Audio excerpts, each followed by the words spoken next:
네, 앞서 보신 대로 자유한국당 새 당대표의 황교안 후보가 선출됐습니다.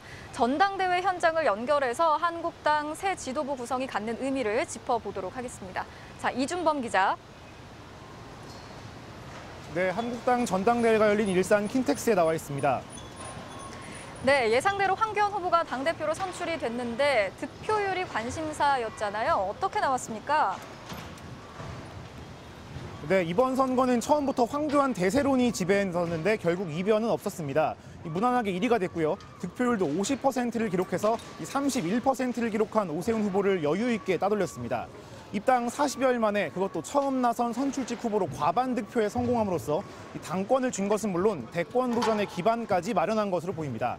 다만 득표 상황을 보면 국민 여론조사에서는 오히려 오세훈 후보가 50.2%로 37.7%를 기록한 황 후보를 앞선 점이 눈길을 끕니다. 2위 싸움이 예상됐던 오세훈 후보와 김진태 후보는 당원 투표에서는 박빙이었지만 여론조사에서 오세훈 후보가 크게 앞서면서 승부가 갈렸습니다. 네, 망언과 막말 논란으로 관심을 끌었던 최고위원 선거 결과는 어떻게 나왔는지 좀 전해주시죠.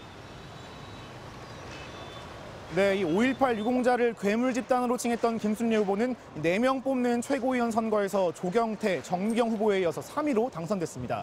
또 유세도 중에 막말 논란을 일으켰던 김준규 후보는 청년 최고위원 후보 4명 가운데 2위를 차지했는데요.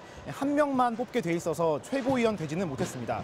청년 최고위원으로는 현역 비례대표인 신보라 의원이 여유 있게 당선됐습니다.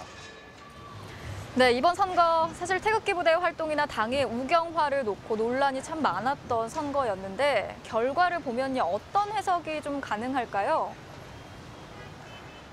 네, 김진태 후보가 당원 투표에서 오세훈 후보와 접전을 벌이고 또 김순례 후보가 최고위원 당선된 걸 보면은 적어도 당내에서는 태극기 조직표에 영향이 있었던 것으로 분석이 됩니다. 이런 점을 의식해서 두 후보는 오늘도 5.18 유공자 명단을 공개하라는 주장을 굽히지 않았는데요. 직접 들어보시겠습니다. 5.18 유공자 명단 공개하라는 게 망언입니까? 그게 망언입니까? 5.18 유공자 명단 공개하라! 5.18 유공자 명단 공개하라!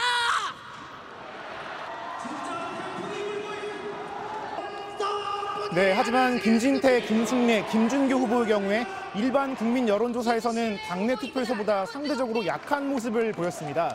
말씀드린 대로 황교안 신임 당대표 역시 여론조사에서는 오세훈 후보에게 밀렸는데요. 한국당의 당심이 민심과 떨어져 있고 우경화되어 있다는 그 우려가 여론조사 결과로 확인된 셈입니다.